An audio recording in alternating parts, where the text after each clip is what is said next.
13 अखाड़े जो भारत में इस समय सनातन का झंडा लिए घूम रहे हैं, उनके द्वारा जो है मनुस्मृति पर आधारित संविधान, ये 13 अखाड़े भारतीय संविधान को नहीं मानते हैं और दुनिया के सामने कहने के लिए ज़रूर कहते हैं कि हम संविधान के दायरे में हैं और संविधान के अनुसार ही कार्य करते हैं।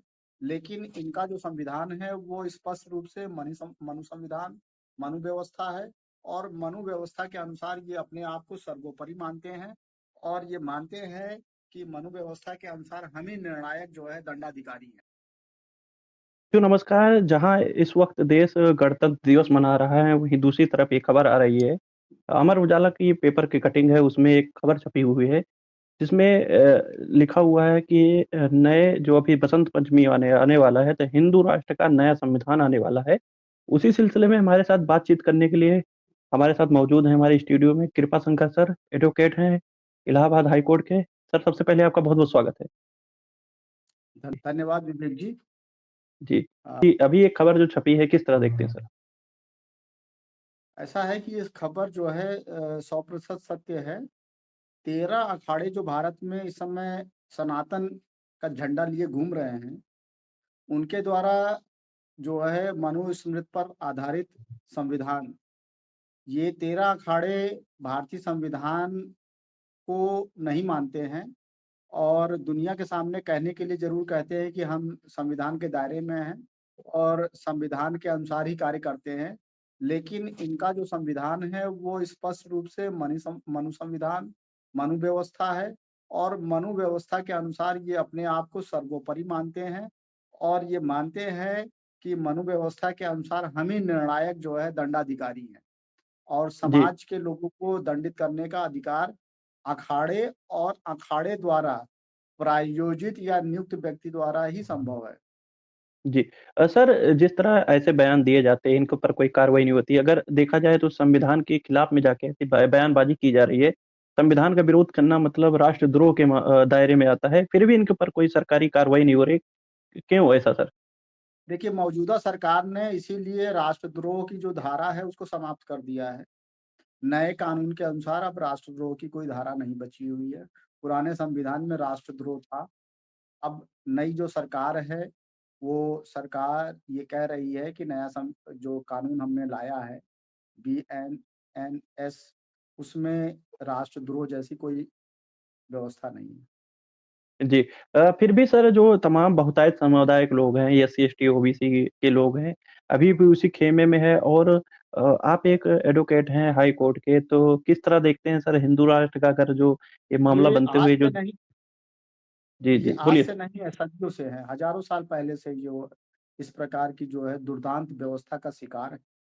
ये कहिए कि बीच में बाबा साहब भीमराव अंबेडकर का प्रादुर्भाव हुआ और उन्होंने इस समाज के उत्थान और कल्याण के लिए और उसी समय सेकंड वर्ल्ड वॉर हुआ और अंग्रेज़ों ने भारत को छोड़ना पड़ा, जिसकी वजह से जो है बाबा साहब भीमराव अम्बेडकर के जो उन्होंने सोचा था समाज के कल्याण और विकास के लिए, उनका लिखा हुआ संविधान इम्प्लीमेंट हुआ और इन लोगों को उनके हक और अधिकार प्रदान हुए।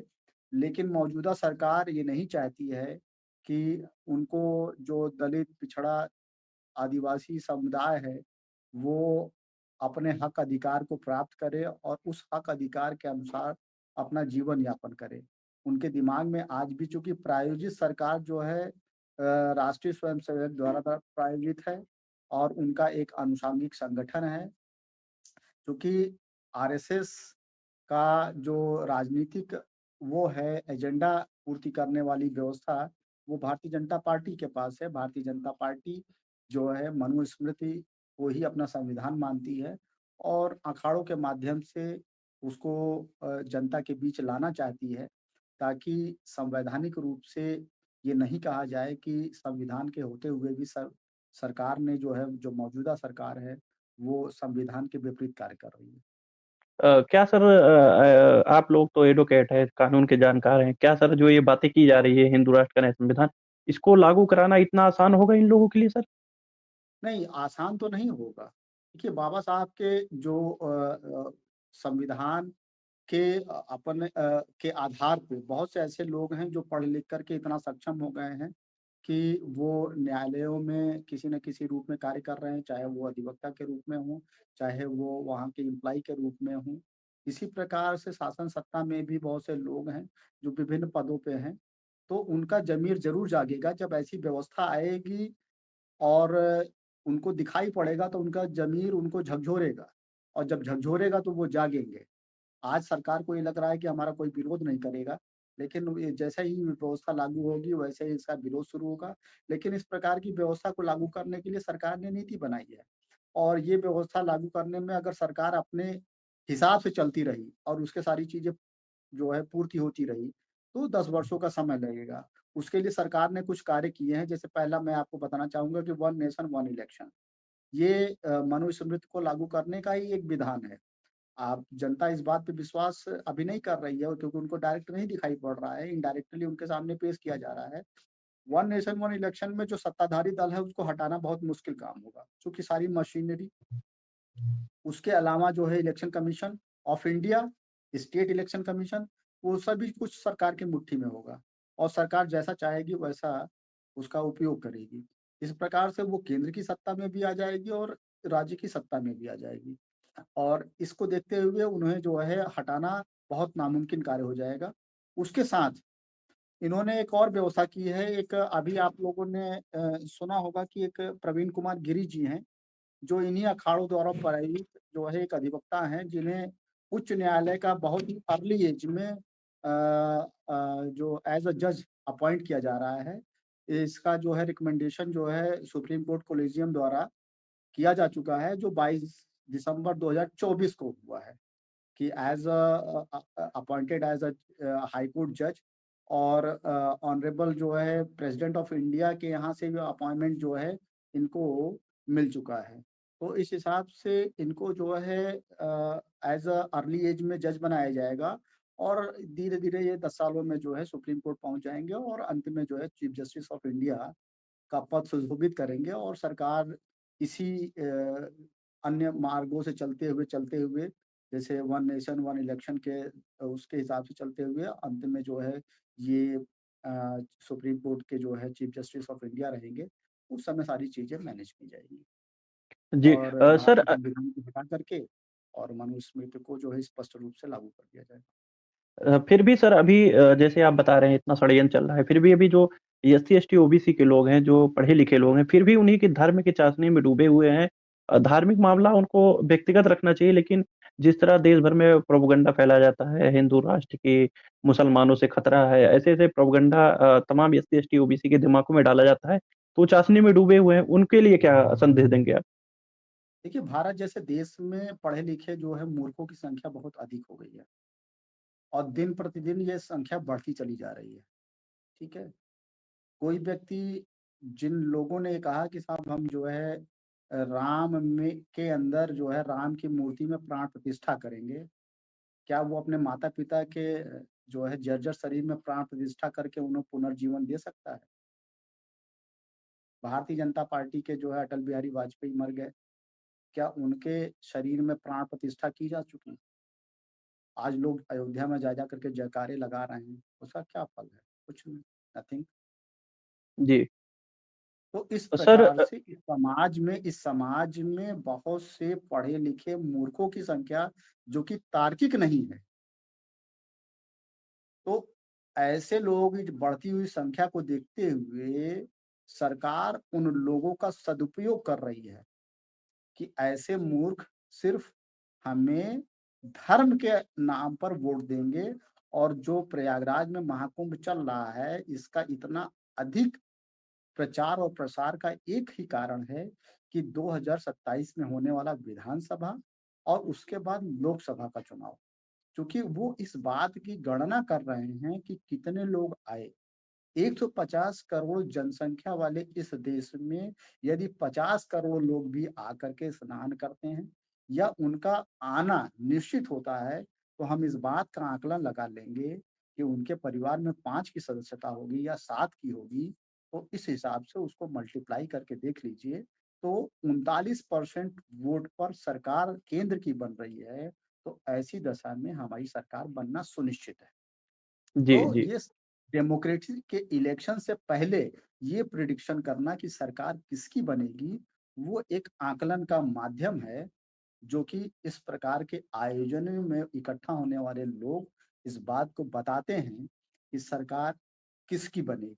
लेकिन इन जी, जी। सभी की उसमें एक बहुजन मुक्ति पार्टी भी है जो संघर्ष कर रही है और अपने अस्तित्व को जिंदा रखते हुए जी। बहुजनों के हक और अधिकार को दिलाने के लिए निरंतर प्रयासरत है। एकमात्र 10 सालों का जो इन्होंने मापदंड तैयार किया है, उसमें बहुजन मुक्ति पार्टी एक ऐसी पार्टी है, जो यदि सत्ता में आ गई, तो इनका मनुस्मृति का जो है सपना, वो जीवन भर के लिए सपना रह जाएगा, कभी पूरा नहीं हो पाएगा। अंत में सर क्या संदेश देंगे तमाम एससी, एसटी, ओबीसी के लोगों को जो भी अभी भी उस उनके खेमे में हैं, उनके संगठनों में काम कर रहे हैं, क्या संदेश देंगे? हमारे लोगों ने तो मंदिर में जाने के लिए भी संघर्ष किया है, ठीक है? तो मेरा ये मानना है कि मंदिर और मस्जिद, इस पर आप अपने तार्किक विचार का प्रयोग करिए। आप ये देखिए कि वहाँ जाने से मन को शांति मिलती है कि आपका जीवन सुखमय होता है।